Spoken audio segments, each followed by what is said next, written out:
बघितले ना किती जाळीदार झालेला आहे, तितका सॉफ्ट झालेला होता, स्पंजी आणि खायला म्हणाल तर एकदम टेस्टी होतो. असा हा जो बनाना केक आहे करायला खूप सोपा आहे. व्हिडिओ शेवटपर्यंत नक्की बघा आणि चॅनलवर जर नवीन असाल तर चॅनलला अगोदर सबस्क्राईब करा. वेळ न घालवता आपण पटकन रेसिपीला सुरुवात करूयात. तर आता बनाना केक करतोय म्हटलं की पहिल्यांदा तर आपल्याला बनाने हवेत, केळी. तर हे जी केळी आहेत तर आपल्याला पिकलेली घ्यायचीच. जेव्हा आपण बनाना केक करत असतो केळीचा, तर शक्यतो आपल्याला जेवढी जास्त पिकलेली केळी असतील तेवढी ह्या केकमध्ये हवी असतात आपल्याला, आणि जेवढी जास्त पिकलेली असतील ना तेवढा या जी केकची टेस्ट आहे ती जास्त लागते. आपल्याला ही जी केळी आहेत ती चांगली पिकलेली घ्यायची आहेत. आता मी इथे 2 केळी घेतलेली आहेत आणि अशी कट करून घ्यायची.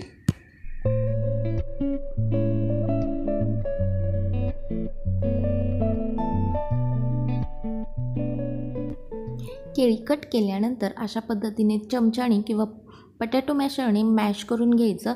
आणि शक्यतो आपल्याला ह्याची पेस्ट करायची नाही, कारण केकचं जे टेक्स्चर आहे आणि टेस्ट यामध्ये डिफरन्स येतो. कारण आपण जेव्हा पेस्ट करतो त्यावेळी ती खूप थिक होते आणि अशा पद्धतीने जर मॅश केलं तर त्याचं जे टेक्स्चर आहे ते परफेक्ट या केकसाठी होतं. आता हे मी मॅश करून घेतलेलं आहे. आता हा जो केळीचा पल्प आहे तो 1 वाटी होत झालेला होता. तर आता सगळं मेजरमेंट आता मी या केळीच्या जे पल्प आहे त्यानुसार घेतलेलं होतं. आता 1 वाटी पल्प होता तर 1 वाटी साखर घ्यायची आणि चमच्याच्या मदतीने मी पूर्णपणे मिक्स करून घेतलेली आहे. आता या साखरेऐवजी तुम्ही पिठी साखरसुद्धा यूज करून घेऊ शकता.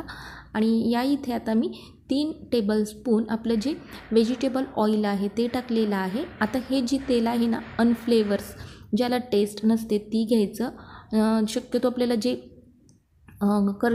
करडीचं तेल म्हणा किंवा राईचं तेल हे खूप उग्र असतं, त्यामुळे ते अवॉइड करायचं आहे. आता इथे मी 3 टेबलस्पून दही घेतलेलं होतं. आता हे जे दही आहे हे एकदम फ्रेश घ्यायचं आणि जेव्हा आपण केक बनवत असतो त्यावेळी सगळे जे इन्ग्रेडियंट्स आहेत ते रूम टेम्परेचरवर घ्यायचे आहेत. आता इथे मी 5 टेबलस्पून दूध घेतलेलं आहे आणि हे दूधसुद्धा आपल्याला रूम टेम्परेचरवरच घ्यायचं. एकदम आपल्याला दूध टाकायचं नाही. मी पहिल्यांदा 5 टेबलस्पून परफेक्ट दूध लागलेलं होतं मला. आणि दूध टाकून झाल्यानंतर हँड मिक्सरने चांगलं मिक्स करून घ्यायचं आहे, कारण यामध्ये आपण साखर टाकलेली आहे तीसुद्धा विरघळली पाहिजे आणि जे सगळे इन्ग्रेडियंट आहेत ते एकजीव झाले पाहिजेत. आणि हे जे बॅटर आहे ते मी 1 मिनिटभर चांगलं फिरवून घेतलेलं होतं. हे जे बॅटर आहे फिरवताना तुम्ही इलेक्ट्रिक हँड मिक्सरचा वापर करायचा नाही, कारण जी केळी आहेत ती एकदम स्मूथ होतील. या बॅटरमध्ये आता मी व्हॅनिला इसेन्स एक 5 ते 6 फक्त ड्रॉप्स टाकलेले आहेत. जास्त टाकलेले नाही, कारण हा जो केक आहे तो बनाना केक आहे. फक्त 5 ते 6 ड्रॉप्सच टाकायचे आहेत. आता या स्टेपवर तुम्ही विनेगरसुद्धा टाकून घेऊ शकता, कारण जे आपला केक आहे तो एकदम सॉफ्ट फ्लफी होतो. नाहीतर आपल्याला जे निंबू सत्व असतं ते सुद्धा तुम्ही 1 चिमूटभर टाकून घेऊ शकता. आता हे जे बॅटर आहे मी एका साईडला ठेवून देते. आता इथे मी एका बाउलवर चाळणी ठेवायची आणि त्यामध्येच आता 1.5 कप मैदा घेतलेला आहे. आता आपले जे मेजरमेंट आहे मी त्याच वाटीने सगळं पूर्ण मेजर करून घेतलेलं आहे. आणि 1 tablespoon baking powder, 1 teaspoon baking soda हे घेतलेलं आहे आणि चांगलं मिक्स करून घ्यायचं. आता चाळणीने आपल्याला हे जे पीठ आहे हे चाळून घ्यायचं आहे, कारण ही खूप महत्त्वाची टिप्स असते. जेव्हा आपण कोणताही केक करत असतो त्यावेळी मैदा, बेकिंग सोडा आणि बेकिंग पावडर हे चाळून घ्यायचं. मैदा चाळल्यामुळे या मैद्यामध्ये एअर निर्माण होतात, त्यामुळे केक जो आहे तो आपला एअर फ्लफी होतो. आणि पुन्हा एकदा जे बेकिंग पावडर, बेकिंग सोडा चांगलं या मैद्यामध्ये मिक्स करून घ्यायचं. आणि आपले जे केळीचं बॅटर केलेलं होतं त्यामध्ये आता हा जो मैदा आहे तो थोडासा करून टाकायचा. आता मी हा जो मैदा आहे 2 बॅचमध्ये टाकलेला होता. डायरेक्टली जर आपण पूर्ण जर केकचं मध्ये हा जो मैदा आहे या बॅटरमध्ये टाकलं तर मैद्याच्या गुठळ्या पडतात, त्यामुळे थोडंसं टाकून आपल्याला हा जो मैदा आहे या बॅटरमध्ये मिक्स करून घ्यायचा.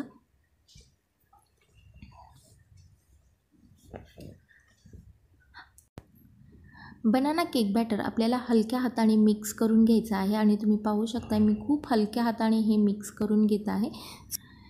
याऐवजी तुम्ही स्पॅच्युलाचा सुद्धा वापर करून घेऊ शकता. आता तुम्हाला जर वाटलं की तुमचे जे केकचं बॅटर आहे ते थोडंसं थिक झालेलं आहे तर तुम्ही यामध्ये 1 ते 2 टेबलस्पून दूध ॲड करून घेऊ शकता. पण जे मी मेजरमेंट सांगितलेलं आहे ते एकदम परफेक्ट आहे.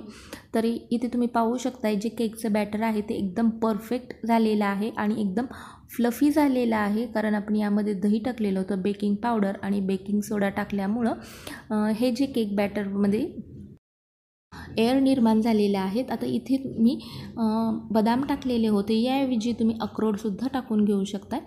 पण मी इथे बदाम टाकलेले आहेत. 7 ते 8 बदामाचे काप करून टाकले आणि पुन्हा एकदा हलक्या हाताने मिक्स करून घ्यायचं. आता हे जे बॅटर आहे ते आपल्याला खूप वेळ बाहेर ठेवायचं नाही, कारण जे बेकिंग पावडर बेकिंग सोडा यामध्ये एअर निर्माण झालेलं आहे बॅटरमध्ये. आता एका कुठल्याही केक टीनमध्ये किंवा कुकरच्या डब्यामध्ये मी इथे हे जे बॅटर आहे ते ओतून घेतलेलं आहे, कारण यामध्ये मी आता आणि या कुकरच्या डब्याला मी अगोदरच तेल लावून ठेवलेलं होतं, म्हणजे आपण जेव्हा केक काढतो त्यावेळी पटकन इझिली तो निघतो. आता हे जे बॅटर आहे मी पूर्णपणे ओतून घेतलेलं आहे कुकरच्या डब्यामध्ये आणि आता यावरच बदामाचे काप टाकायचे.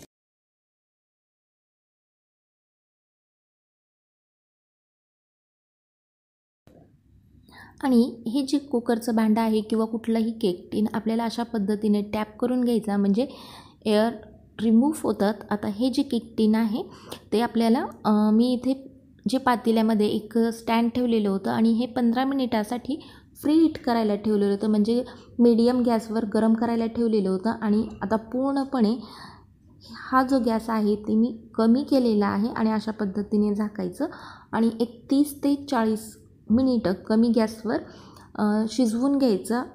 हा जो केक आहे 30 ते 40 मिनिटामध्ये परफेक्ट शिजून निघतो आणि शक्यतो आपल्याला अधूनमधून सारखं काढायचं नाही, म्हणजे तो केक जो आहे तो कच्चा राहतो, नाहीतर असा परफेक्ट कलर येत नाही. आता तुम्ही पाहू शकता मी 30 ते 40 मिनिटानंतर काढला. हा जो केक आहे तो परफेक्ट असा ओव्हनमध्ये आपण ज्या पद्धतीने बेक करतो त्या पद्धतीने परफेक्ट असा कलर आलेला आहे. हेच रिझन असतं आपण अधूनमधून अजिबात चेक करायचं नाही. आणि तुम्ही पाहू शकताय आपला जो केक आहे परफेक्ट शिजलेला आहे, ज्या चाकूला अजिबात चिकट झालेला नाही, म्हणजे आपला केक परफेक्ट बेक झालेला आहे. आणि हा जो केक आहे त्याच केक टीनमध्ये पूर्णपणे थंड होऊ द्यायचा आणि मग थंड झाल्यानंतर अशा पद्धतीने साईड्स ओपन करून घ्यायच्यात, किनारास आपल्या ज्या आहेत त्या ढिल्या करून घ्यायच्या, म्हणजे पटकन केक निघतो. आणि अशा पद्धतीने टॅप केलं की इझिली निघतात. आणि तुम्ही पाहू शकताय आपला जो केक आहे तो अजिबात खाली चिटकलेला नाही आणि परफेक्ट असा कलर आलेला आहे. आणि हा जो केक आहे तो पूर्णपणे थंड होऊ द्यायचा आणि मगच कट करायचा. आणि तुम्ही पाहू शकताय मस्त अशा सॉफ्ट झालेला आहे, स्पॉन्जी. आणि जाळी म्हणाल तर एकदम परफेक्ट अशी जाळी झालेली आहे. आणि तुम्ही या केकला ना आता अशा पद्धतीने रूम टेम्परेचरवर किंवा फ्रीजमध्ये तर शक्यतो अवॉइड करायचा ठेवायला, पण रूम टेम्परेचरवरच आपल्याला हा जो ठेवायचा आहे. आणि पूर्णपणे थंड झाल्यानंतर तुम्ही पाहू शकता इझिली कट होतो आहे आणि खायला म्हणाल तर एकदम टेस्टी होतो. आणि तुम्हाला मी आतली जाळी दाखवते. आता तुम्ही पाहू शकता किती सॉफ्ट आणि जाळी अशी पडलेली आहे. तुम्ही मार्केटमध्ये आणताना त्यापेक्षाही दुप्पट चवीचा हा जो केक आहे तो होतो. तुम्ही हा जो केक आहे टी टाईमच्या वेळीसुद्धा एन्जॉय करून देऊ शकता, किंवा मुलांसाठी तर एकदम परफेक्ट, मुलांना तर खूप आवडेल. लहानांपासून मोठ्यांपर्यंत सगळ्यांना आवडणारा हा जो बनाना केक आहे तुम्ही नक्की ट्राय करा. तुम्हाला ही रेसिपी कशी वाटली ही कमेंट करून नक्की सांगा. तसेच तुम्हाला जर काही सजेशन विचारायचं असतील तर तुम्ही नक्कीच मला कमेंट बॉक्समध्ये विचारू शकता. व्हिडिओ बघितल्याबद्दल धन्यवाद.